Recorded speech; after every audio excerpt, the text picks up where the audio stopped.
L'Algérie, qui s'est habituée à la faiblesse des dirigeants français, au premier rang desquels M. Macron, a rappelé son ambassadeur et refuse désormais le survol de nos avions engagés au Mali dans la lutte, je le rappelle, contre l'islamisme.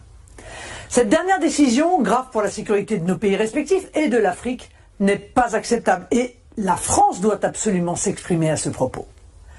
Face à un pouvoir algérien qui croit que la France est un débiteur éternel, un partenaire que l'on peut tancer à longueur de temps, notre pays doit tenir un langage très clair et très ferme. Emmanuel Macron, qui est décidément le président de tout et de son contraire, après avoir glorifié le régime algérien et pris le parti d'accabler la France par une injuste et inadmissible repentance, a pris sous la pression du calendrier électoral la décision de réduire les visas accordés à l'Algérie.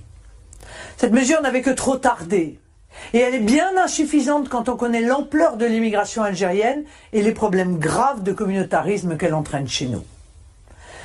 D'abord, il n'y a aucune raison pour que l'Algérie, dont la population est dans sa quasi-intégralité née après l'indépendance, bénéficie encore des énormes facilités d'octroi de visa comme le prévoit l'accord bilatéral de 1968.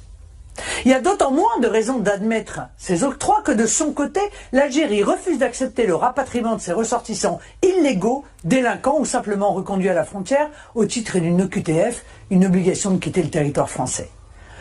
Écoutez bien, aujourd'hui le taux de réponse des autorités algériennes aux demandes de la France est de 0,2%. Les accords permettant les facilités de visa doivent donc être abrogés.